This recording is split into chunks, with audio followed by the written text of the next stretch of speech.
this is Brandon Steffanus from Citizens, and this is another Tuesday Tidbit presented by the Regroup Advisors. Today, I want to talk a little bit about understanding the landscape of small business fraud and cybersecurity issues, what to look out for, and best practices to mitigate fraud exposure for your business. Unfortunately, fraud and social engineering schemes are a common threat to businesses and the financial industry, and it's important to understand as a business owner how you can protect yourself.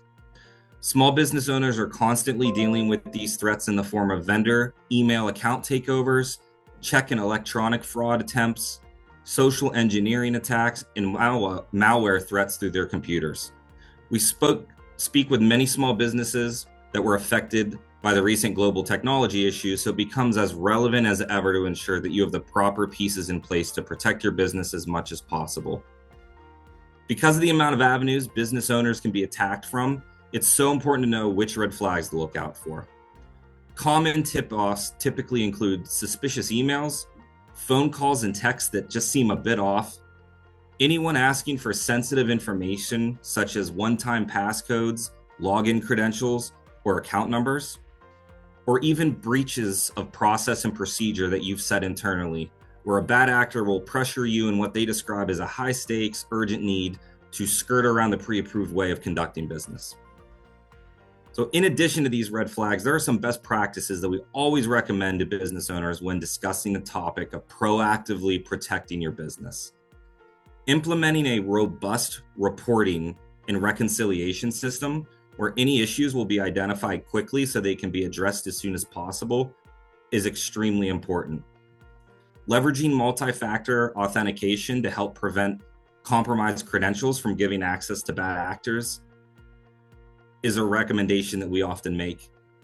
Setting user limits and defining user roles within your financial and accounting systems, which give appropriate access and permissions to each individual who has login credentials, is an important step. Ensuring separation of duties so that there are always at least two sets of eyes on your accounts, important transactions, and other integral processes becomes very important. Conducting cyber hygiene by making sure that your malware protection is up to date and that you have the appropriate processes and protections in place to prevent against cyber fraud. And finally, understanding best bank practices.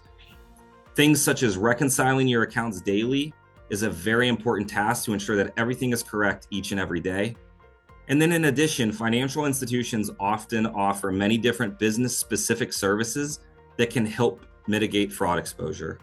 Services like ACH payment services to mitigate check writing, check and electronic fraud protection services as well are often recommended to provide an extra layer of protection around your business accounts. It's a great idea to connect with your bank and discuss what options are best recommended for your business.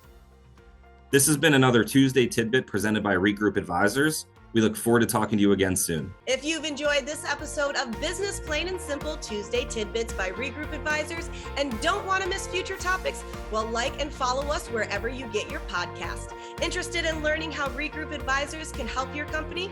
Contact us at info@regroupadvisors.com or online at regroupadvisors.com.